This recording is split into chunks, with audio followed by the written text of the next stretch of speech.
Hi, I'm Reid, Executive Director of the National Lighting Bureau, and we're broadcasting from the studio of one of our sponsors, the International Brotherhood of Electrical Workers in Washington, D.C.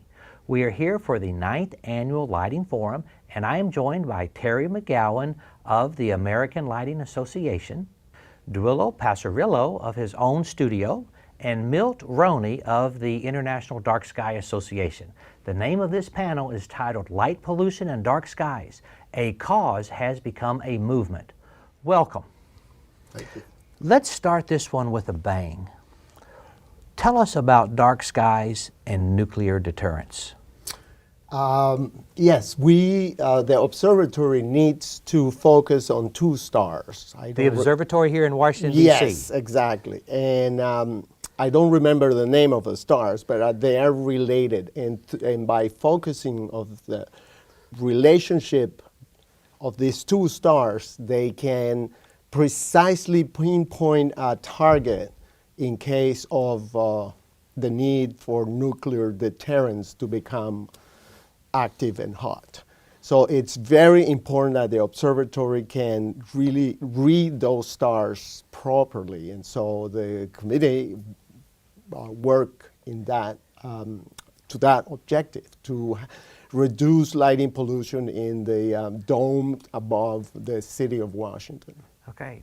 So it's very important for many reasons. Yes. Even nuclear deterrence.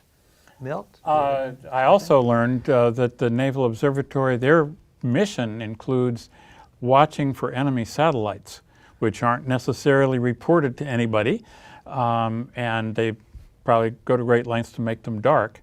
So they look for satellites as dim as magnitude 22, which is very, very, very, very dim. So light pollution interferes with that. Sure. Now they do that from Flagstaff, not from Washington, but it is part of their mission. So Terry, our title phrase, a cause has become a movement. Is there more to dark skies than just seeing the stars? Absolutely. Dark sky cause started about 30 years ago with the development of the International Dark Sky Association, and an astronomer and a doctor who formed that association. Terry Crawford?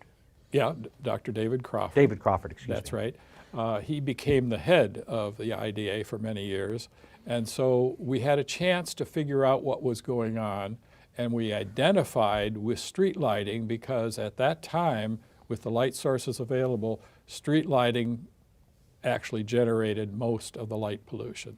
The light hit the street and reflected, the light was pointed up into the sky, there was wasted energy. It was really something that was a cause, and we worked hard on that as the International Dark Sky Association. But what happened in the meantime is, of course, cities expanded, signs got brighter, security lighting went everywhere, parking lots were lighted, and so even today, outdoor lighting and light pollution grows about 2% a year. We don't have it under control. So this is a major problem. As you can see, it could be a critical problem in the case of the observatory here in Washington, D.C., but it's a problem everywhere because that cause has become a movement because there are environmental impacts. In other words, dark skies are fine, that's what nature intended, but if you have light at night, it not only affects your visibility to see the stars, it also affects the plants, the animals, and the people who expect dark nights and are tuned to those dark nights. So it throws off your circadian rhythms, it throws off the growing period for plants, it throws off the plants and animals who are trying to stay alive and healthy. It is really a mess, and we need to control it. But we've been discussing dark skies for 30 years, and Yeah. to the point it is a movement. I mean, we hear about dark skies everywhere, all over the world. Mm-hmm. So why isn't there more success? Why aren't there more applications using dark skies, why isn't the demand for dark sky luminaires greater? I think it's because we haven't taken that message beyond the lighting industry. We haven't taken it to the users, the consumers, the specifiers, and the others, so they don't include it in their designs. I work with the residential lighting industry in North America, and we have lots of outdoor fixtures, and they're decorative fixtures, and they light gardens, they light pathways, they are used there for security. And our members are interested in selling dark sky fixtures, but we don't see the consumer demand. So we haven't gotten our message out. So we're still talking to each other. That's right. I think lighting is an extraordinary invention, and it's a very, very old invention. So here we have an issue regarding good and evil, dark and light. It has permeated religions, and you see it everywhere in the text, in the gospel. You see the idea. You talk about light as a virtue. So how can we as a civilization understand lighting as something that has to be measured, not something that has to be obtained, maximized, used plentifully? And now with LEDs lighting sources, it's even a bigger problem. But it's a problem intrinsic to the nature of the human being. It's not a technology problem. But you say good and evil. I find that fascinating. I think the average person would associate light with good, evil with darkness. Right. However, there are some people that would associate darkness with good and light with evil. That's the contrarians, right? Probably. Exactly. But in literature or sure. in religion, Sure. you'll see light as a virtue. Milt? Well, there's some people in our DC chapter here who are good examples, I think, of people who aren't interested in astronomy, and they're urban dwellers, but there are lights outside their windows that just really bother them at night. And those people have become active, and they succeeded together in changing a contract for street light replacement in Washington so that we have a lower color temperature, and they're pushing hard for lower light levels. And that's all not because of astronomy, not even because of the cultural heritage, just because the light really, really bothers them. And there's a lot of people like that. You told me that you've had some discussions with the Air and Space Museum. What have they said about this? Well, the Air and Space Museum, actually, they have a new exhibit, which I haven't seen yet, on light pollution in the Natural History Museum. But they are very much interested in it and partly because of the astronomy aspect of it, but also the nature, the effect on the environment, on species, on bugs, on all life. Well, you've had some experience, you say, with the DC Streetlight Advisory Panel. Yes. What are you guys working on? Well, we were working on establishing a new model for the District of Columbia that could be replicated nationwide.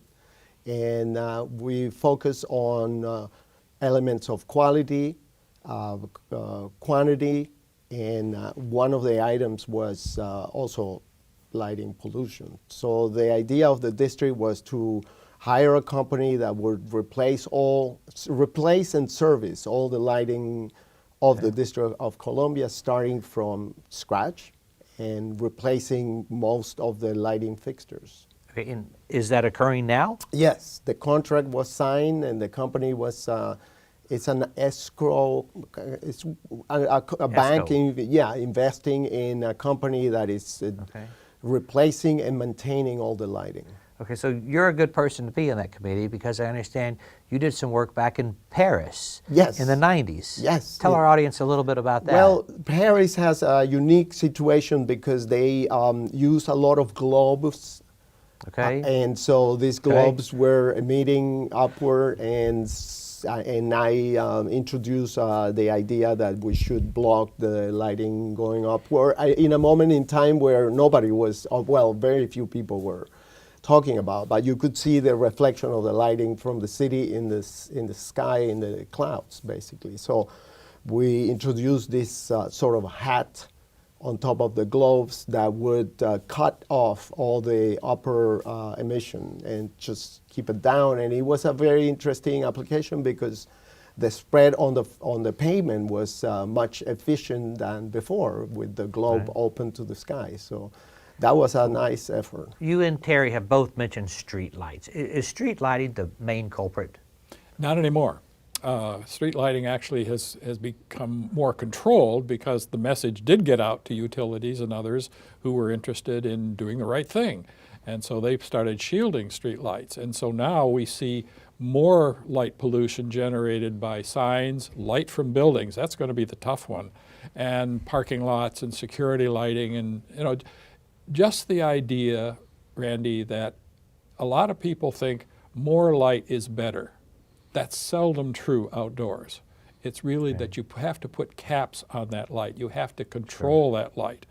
And the Illuminating Engineering Society, for example, has now put out street lighting recommendations for the first time that have both a maximum illuminance as well as a minimum illuminance. In other words, there's a sweet zone in there where lighting works well so you can see, but doesn't get too bright and too glaring and too spread out into the sky so that it spoils the environment for the rest of us. So that leads me to my next question, and Milt, this will come to you. What are these 5 principles that IES and IDA have? Well, I wrote those down, so I didn't forget any.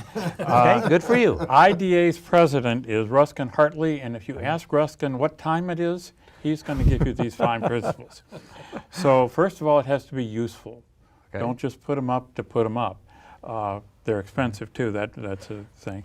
Targeted, meaning shine the light down where it's needed so people can walk without falling down. Low light levels, so not too much, as Terry was saying. And controlled, we really like timers, we like proximity sensors, things like that that will shut the light off when it's not needed. So it's only shining when it's wanted. And the other thing is color. The sky is blue because blue light scatters better than red light, and so we want the color to be as low a color temperature as possible. Well, I got to stop you. I don't know that I understand that. You want the color temperature as low as possible, but you say the sky is blue. So to me, that would mean you'd want a higher color temperature. I don't necessarily understand everything there is to know about Rayleigh scattering, but blue light has more energy than red light. So blue light scatters better, it lights up the sky. Okay, I understand. Okay, and it also has, very important, the blue light triggers the pineal gland in the back of your brain that processes the light you see, and the pineal gland turns your melatonin production on and off. And melatonin is very important.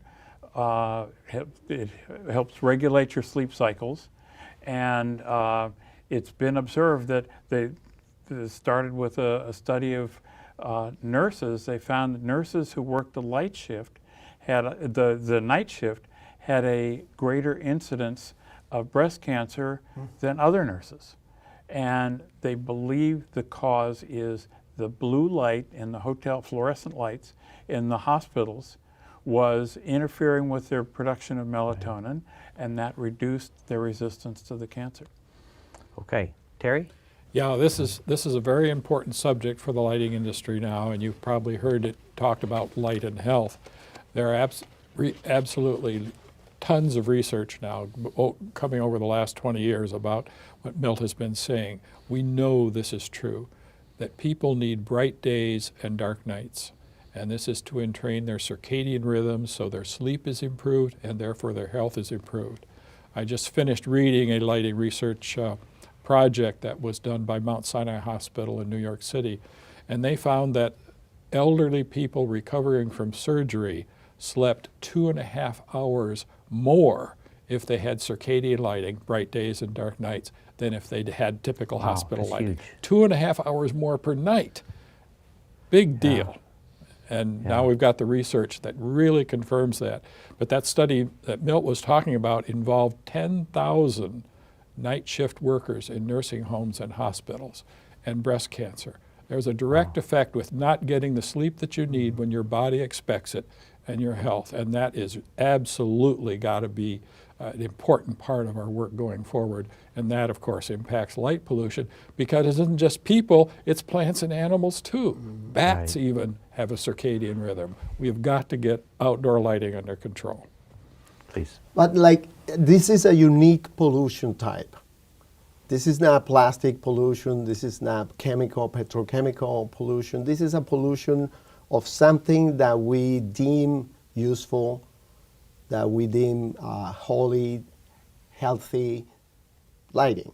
So you have streets that at 2 in the morning are lit like they are lit at 7 p.m. So I hope the Dark Sky Association and the IES and the CIE enter into a conversation because even though residential lighting is important and science, and when you fly over a city like Washington, D.C., what you see is the pool of lighting reflected from the asphalt. Right. So there is a contradiction between how we use lighting, what levels of lighting we need, and what possibilities can we achieve to control, taking in consideration that lighting has holiness. Sure. That is difficult to attach to plastics. They don't have that component that is so intrinsic. We're talking about atavisms. We're talking about things that are 1 million years old. I'm trying to write a book that is titled "The Planet That Wanted to Become a Star," because when you see the Earth from the sky, from the stratosphere, is the only planet that shines. And we are shining, and shining glare or brighter and brighter as time goes on. It's a clever title. Took me a second to get that. Thank you. But clever title. If you look at a satellite image of the States, you can see all the cities. You can see Chicago. You can see L.A. Because cities are civilizations, are people. Right. Right. We've talked a lot about the Dark Sky Association, International Dark Sky Association. Are there other organizations that are working on this? Oh yeah, very much so. One of the most interesting is called the Globe at Night. And this is an organization that recruits people to take observations of their night sky worldwide and report it on a monthly basis. They have several viewing nights set up a month. Anybody that wants to can volunteer. Some have meters, some don't. And there's something called the Bortle scale that tells you how bright it is, and you can look at pictures and say, oh, that's a Bortle 3 or 4. And then they report this to a central bureau. So we can track light pollution globally by the input of all these people. And it's fun for them. You know, they go out and they look at night and they measure it, and then they send this in. It's a grand thing to do. What's it called again? It's called the Globe at Night. The Globe at Night. Yeah, so sign up. Anybody that hears this, sign up for the Globe at Night. The globe is the Earth. The globe is the Earth, that's right. Very okay. Milt, closing comments? Well, one thing, there are a lot of people, I go and talk to people about light pollution, and often they don't know that other people have the same problem that they do. They just thought it was them. They didn't even think about it. So if you're in that category, go to darksky.org, that's the International Dark Sky Association website, and look for the chapters. That's how some of the people in our chapter found us and got involved, and so you can find other people with the same concerns you have, and together you can get something done. Closing comment? I would love a distinction between that a distinction between lighting and light becomes the language of the International Dark Sky Association, because light is a natural phenomenon. It occurs because of the universe, the way it is, the stars. Lighting, on the contrary, is an invention of human beings. No other species has produced lighting, meaning turning and putting on a fire to be able to see the other members of the clan and tell stories a million years ago in the savannas of Africa, and communication started. So if we differentiate, because it's very difficult to attach nuisances and dangers and problems to light, because light is a name related to good, whereas lighting is something different. It's a technology. Light is not a technology. So I think we are mature enough as professionals in lighting to understand that there is not the same thing. Light is one thing, lighting is another one. That will help. Closing comment, Terry? Yeah, and I think for anybody watching, pay attention to outdoor lighting. Really, it's a matter of lighting quality too. Good lighting isn't glaring. Good lighting does what Milt said, it functions and it does the job, and it makes you safe so you can walk down the street or walk down the stairs. It does a lot of good things, but put it under control, and that's really quality, so that light goes where you want it, when you want it, in the right amount. And so this is something that I think anybody, any consumer, any user of light can control. The switch on the wall still works. A dimmer control is a good idea. I just finished a lighting installation at a retirement community with bollards, little post lights, so they could light a path. And these have one new characteristic. They have a photo cell in each one. They are on dim at night, but when somebody comes by, they brighten up. So motion detector. That's right. And photo Motion cell. detector, and as that person leaves, a few minutes later, they dim down again. That's really controlling energy, so there's energy savings there, but it's also making the sky darker. Right, and that's the way it should be. Absolutely. Okay, gentlemen, thank you. You're welcome.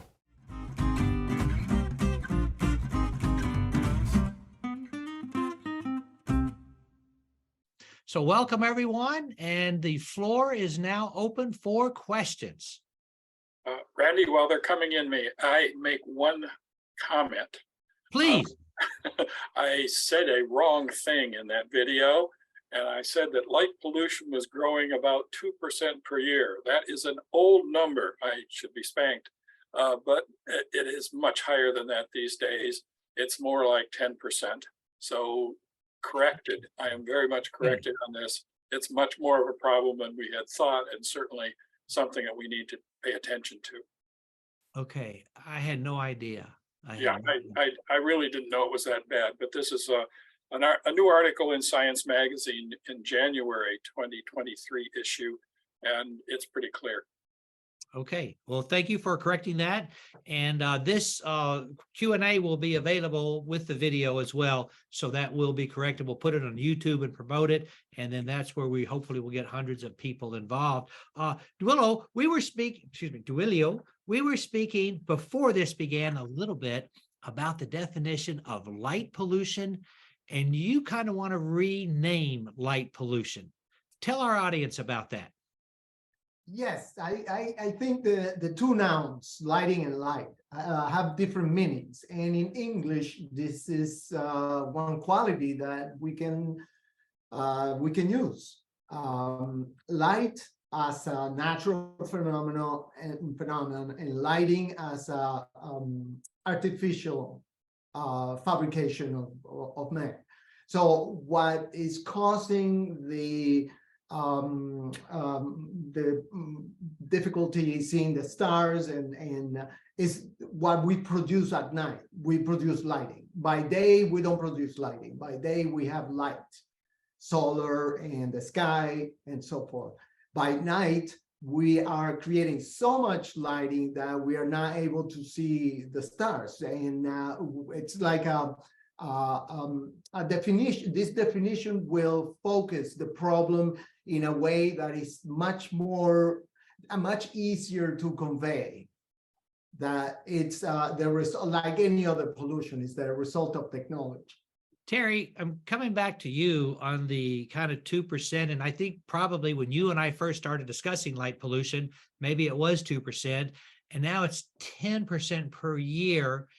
But we've got all this focus on it, and it's getting worse.